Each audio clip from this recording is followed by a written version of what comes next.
Morning to all of you. आपको भी नमस्ते। आपने एग्ज़ाम दिया कल? दिया। क्या नाम है आपका? मेरा नाम पुष्कर है। अच्छा, कल 2 पाली में एग्ज़ाम हुआ था ना? हाँ, 2 में ही होता है यूपीएससी का जनरल। यूपीएससी का, ठीक है। क्या पाया आपने एग्ज़ामिनेशंस में, मतलब फ़र्स्ट पेपर और सेकंड पेपर का क्या कंडीशन रहा?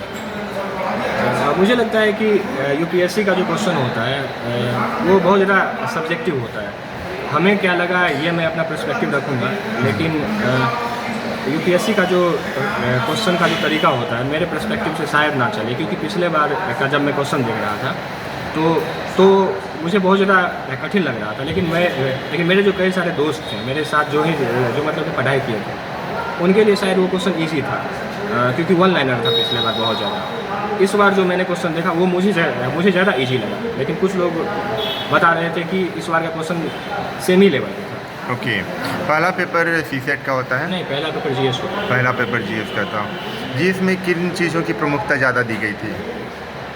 सबसे ज़्यादा तो मुझे इस बार लगा कि पॉलिटी जो क्वेश्चन थे वो स्टैटिक के थे, जो कि पिछले बार नहीं थे ज़्यादा। पिछले बार ज़्यादा करंट अफेयर से दिया जा रहा था, या फिर जो मतलब स्टैटिक थे वो इतने इजी थे, जैसे आर्टिकल 21 थे कि न सारे लोग बना लेते हैं, या फिर डीपीएसपी था तो वो क्वेश्चन न्यूट्रल हो जाते, जो सारे ऑलमोस्ट वन लाइनर थे। हाँ हाँ।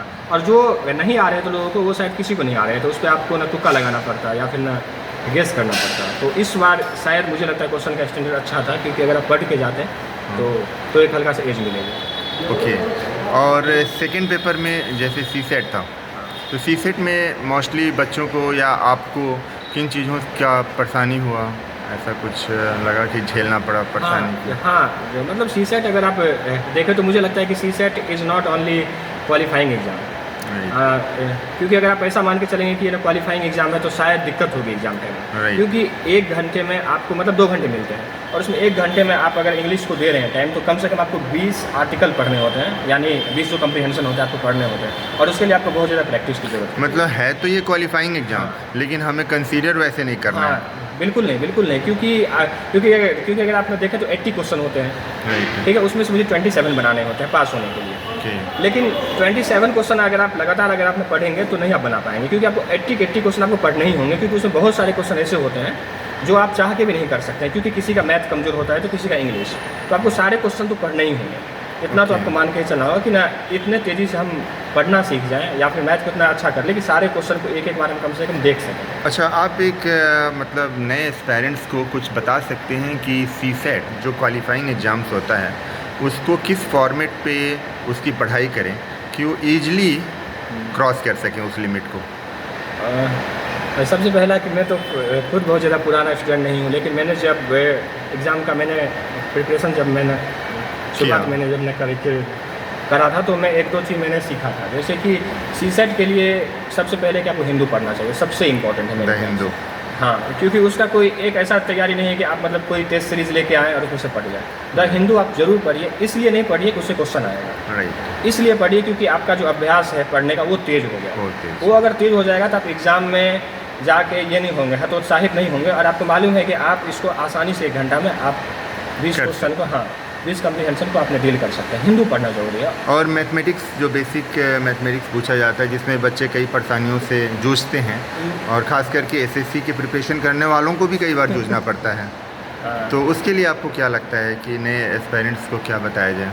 नहीं, ऐसा है कि मैथ मेरा बहुत अच्छा नहीं है, बिल्कुल मेरा मैथ अच्छा नहीं है, लेकिन आप जब सीसेट का क्वेश्चन देखिएगा तो उसमें कैलकुलेशन नहीं होती है। सबसे पहला बात तो ये है कि अगर आप बिना कैलकुलेशन के भी अगर आप वहाँ पे जाते हैं तो मेरे ख्याल से 15-20 क्वेश्चन ऐसे होते हैं जो आप कर सकते हैं बिना कैलकुलेशन के, बिना किसी कैलकुलेशन के, सिंपल जोड़ घटाओ ये जो होता है, गुना भाग करके आपने कर सकते हैं, इसलिए डरने की ज़रूरत नहीं है। हाँ, लॉजिक बहुत इंपॉर्टेंट है मैथ के लिए, लेकिन मैं इंग्लिश के दम पे ये चाहता हूँ निकालूँ, क्योंकि मेरा मैथ उतना विश्वास है नहीं, लेकिन फिर भी मैं कर जाता हूँ। मैं अगर कर जाता हूँ तो मुझे लगता है लोग कर ही जाएंगे। लोग कर जाएंगे। जितने भी लोग देख रहे हैं वो इन चीज़ों का ख्याल रखें, ये आपके सीनियर हैं। और दूसरी चीज़ कि होपफुली हैं ये मेंस भी लिखें और इंटरव्यू भी दें और सेलेक्ट भी हों, जो हमारे बीच में हैं। पुष्कर नाम बताया था ना आपने? हाँ। अच्छा, फर्स्ट पेपर पे थोड़ा सा बच्चों को बताने लायक वैसी कुछ चीज़ें बताइए जिससे कि क्या क्या वो पढ़ें जिससे कि फ़र्स्ट पेपर बहुत इजी लगे, क्योंकि फ़र्स्ट पेपर का टफनेस कभी भी बढ़ सकता है।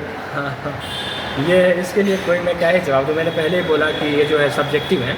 हाँ, लेकिन मुझे अगर कुछ चीज़ें मुझे अगर न बोलनी पड़े तो मैं ये बोलूँगा कि इकोनॉमिक्स पढ़ के जाइए। अरे। और इकोनॉमिक्स में बहुत हाई फाई मत करिए, कोई ज़रूर नहीं आप रमेश सिंह पढ़ के जाए, बिल्कुल नहीं। बजट पढ़ने की बिल्कुल ज़रूरत अब मुझे नहीं लग रही है, क्योंकि ना तो पिछले बार बहुत ज़्यादा क्वेश्चन आया, ना ही इस बार मुझे लग रहा था बहुत क्वेश्चन आया है।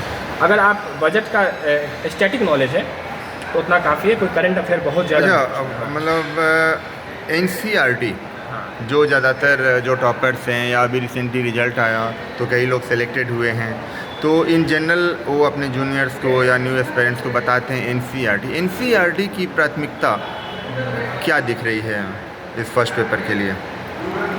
NCERT मैंने से जुड़े हुए मैंने मतलब बहुत ज़्यादा NCERT पढ़ा नहीं, क्योंकि मैंने आर्ट से पूरा अपना ग्रेजुएशन किया हुआ है। हाँ, तो पहले भी पढ़ा रहा हाँ, हूँ। हाँ, तो मैंने प्री के लिए NCERT तो मैंने नहीं पढ़ा, क्योंकि मुझे यूजफुल नहीं लग रहा मतलब है। पर्टिकुलरली नहीं पढ़े, क्योंकि बेसिकली क्या है, आप चूँकि पढ़ चुके हो। हाँ, क्योंकि मैं आर्ट्स बैकग्राउंड का 3 साल मैंने सेम ही सब्जेक्ट पढ़े हुए हैं, Right. तो NCERT उसमें हो ही जाता है। हाँ। तो लेकिन जो नए हैं, आप न देखिए कि पॉलिटी में से डायरेक्ट उठा के पूछा हुआ NCERT में से, 11th के NCERT में से। इस बार मुझे नहीं पता है, हाँ, पहले पहले भी। प्रीवियस अगर आपने देखिएगा तो डायरेक्ट पूछा हुआ है। जैसे लिबर्टी क्या है, किस चीज़ के एब्सेंस में लिबर्टी होगी, या फिर प्रिविलेज क्या है, डायरेक्ट पूछा हुआ। आर्टिकल 21 से कई बार पूछा हुआ है। अच्छा पुष्कर, एक लास्ट क्वेश्चन, आप जब क्वालिफाई होगे तो भारतीय प्रशासनिक सेवा में किस विंग के तहत आप भारत की सेवा करना चाहोगे? मैंने IPS प्रेफरेंस आपने सोचा है? हाँ, okay, wish you all the best Pushkar, thank you.